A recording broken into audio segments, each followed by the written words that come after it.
Guys, welcome to the video. We've got another DJI FLY update, but before we get going, what is this update about? Let's check it out. DJI 1.3.0 is now out. It supports the new DJI FPV drone, which is going to be released very soon, which was a secret, but not so much so as it's in the release notes. And also it fixes issues and improves stability. So I'm going to be reviewing this today and let you know my thoughts whether you should update or not. Let's go. So I'm going to be breaking this video down into different chunks throughout the video, so stay tuned to the end. And I'm going to be focused on different areas. Is the drifting been fixed? Is the battery life still okay? Anything new?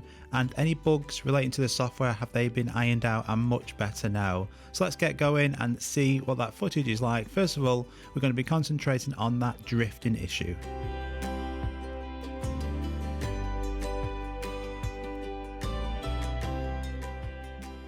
As you can see from that footage, that's dead straight, brilliant, no drifting there whatsoever. The battery percentages look just as they were before, so there's nothing affecting that so far. We're just going to put onto the camera here the grid lines. I'm just going to fly in a straight line just so you can see. There is a bit of wind coming from the sea as well, but the footage should be really straight like a dart without any drifting left or right. And looking at that, even with that 4K image, it looks completely brilliant footage to me and looks really nice and smooth, but also in a straight line. So that drifting issue, which a lot of people were having, including me, seems to have now been ironed out.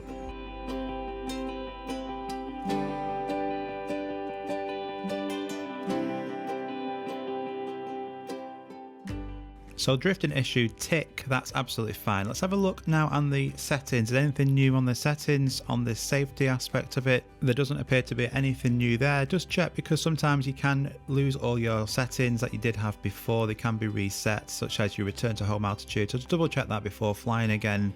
Mine haven't been reset on this occasion, but just looking through control and camera and transmission, I'm going to be checking. No new settings seem to be on the app for us. Everything seems to be just as it was before, so they've not actually given us anything else or took anything away in that case. So it's exactly the same settings wise as it was before.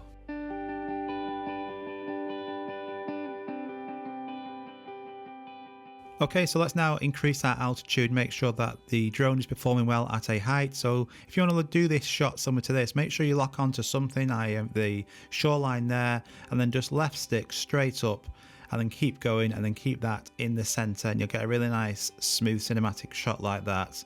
But at a height now just over 100 meters, that drone is really stable in the air. There's no bugs, no problems with that image whatsoever.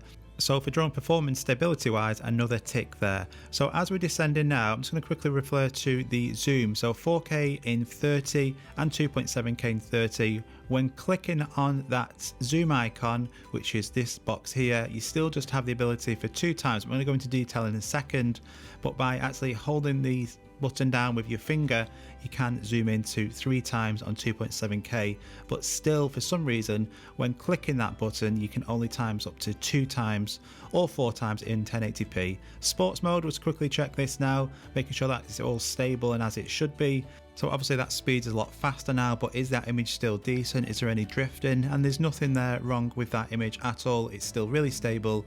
A fast moving image like this in sports mode, really good, no problems there. Okay, so looking at that zoom again, so I'm just going to go over the different ones. So 2.7K is 2 times zoom by pressing that button, and then back up to 1 time zoom there. And then now we're looking at the different ones. Again, 2 times zoom in 2.7K 60 just by clicking that button. If you've got a Samsung, let me know. Can you click that and it automatically goes to 3 or 4 times? But 1080p, you can click it and you've got 2 times zoom and then up to 4 times zoom. By clicking that button, it automatically zooms in for you. Looking at the other one now, 4K 24, is anything different than that? It should be 2 times zoom.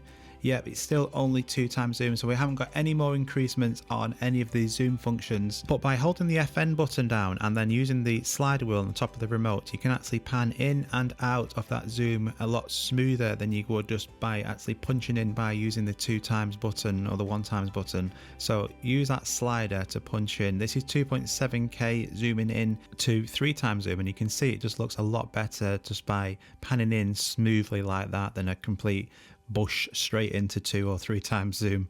And then if we click over to 1080p now, again using that FN button and using the wheel, you can get all the way to 4x zoom, and that quality from the memory card, you can't really tell the difference that much. It's really decent quality even at 1080p HD and comparable to the 2.7K. Definitely use them both to your advantage. So looking at the photos now, Pano, where it's going to automatically move around and keeping the drone still as best it can, taking loads of shots, and then you get a 180-degree image like that. And then you've also got the wide angle one. Again, it will just fly to the left and to the right and take a pano shot, and you get a really nice wide angle shot like that. That's really good, and none of these are edited whatsoever. And then again, you've still got the same ones. You've got the automatic bracket shots and you've got the timed shots. So for instance, you can do a hyperlapse, but nothing new there with those. And I'll be covering some of those topics soon. Let's just quick look. The FPV mode is exactly the same.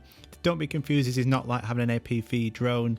It just, the gimbal moves along with the rotation of the aircraft. So it's a bit more of the sensation of actually being up there in the air with it, but by not being able to use the goggles, it's a bit gimmicky, so don't tend to use that a lot, and I wouldn't really advise to use it either.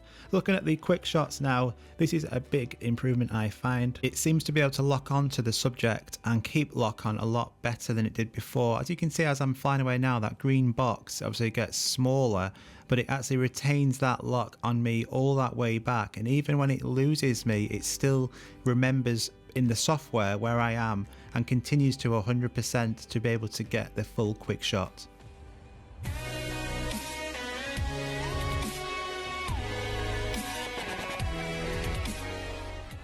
So a big improvement there with that lock ability. The battery, we've not had any battery drain today. I've done loads of different things with this drone using the different software and the features on here, and it's been the exact same. Still got 5 minutes until a return to home will come on. So let's check out now 4K cinematic quality.